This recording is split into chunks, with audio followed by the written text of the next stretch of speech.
I gotta imagine, well, you tell me, I gotta imagine one of the issues with your clients is the stress of growing quickly. Like it's sort of like, it's easy to look on the outside and be like, oh, they're doing awesome. It must be all great. And my guess is a lot of your clients are like, wow, this is scary. Or you tell me, what are the Yeah, for sure. For sure. I'll give you one example. I've been working with her for 3 years, probably one of my longest running clients. I didn't really start doing this until a few years back. When she hired me, probably doing 3 million in revenue, is going to do 20 million this year. That's not normal, right? Like totally crazy. And I'm not attributing that to me. I tell her, you're doing 99.99% of it. It's just 0.01% for me. Yeah. And, she's starting to really scale, and she's like, yeah, I'm really stressed. There's this, and this, and this. So, okay, well, hold on. Yeah, I just heard like 9 things. This one, are you stressed about it? She's like, no, yeah, we'll get more office space. I've already got a broker on it. That's no big deal. As I went through each individual item, she was not actually stressed about them at all.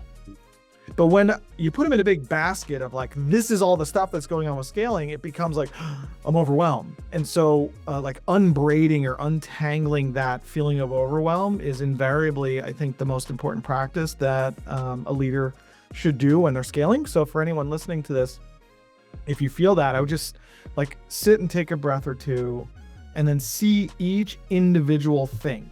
Now, these things might be breaking. I get that. I went from 0 to 250 people, including the contractors, and things broke along the way. I had very little stress. I know that sounds strange. You can ask any of my prior team members, they'll be like, no, he was just executing. Yeah. So I tried to like untangle things for myself. And then if I felt like I was getting stuck, I would just execute. And I wouldn't sit in the like stressed part.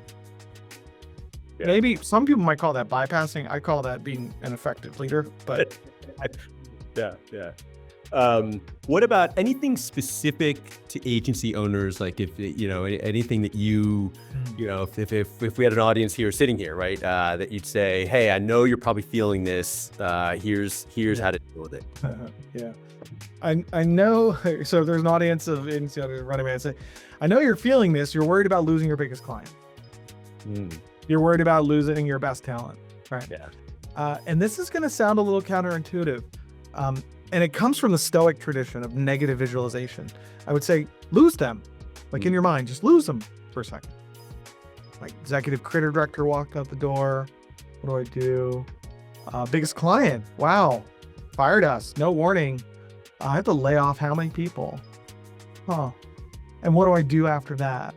And so if you do a negative visualization exercise, I know it sounds odd, but it in fact will prepare you.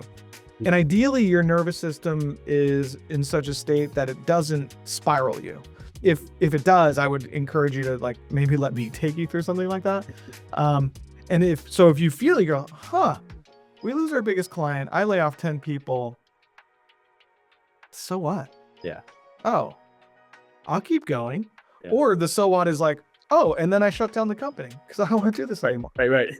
Which happens. That happened with my wife. She had a 15-person creative agency, lost her biggest client, fired half the people, and wound the company down because she didn't want to build back. And that's okay too. Yeah. And this is going to sound maybe like a coaching platitude, but it's really not. So again, if it's a room full of agency owners, you're going to be fine. Yeah. Like more than fine. This whole thing could go away. You're so talented. Yeah. You have an agency that's either growing or has grown of a certain size because you're so talented. That doesn't go away.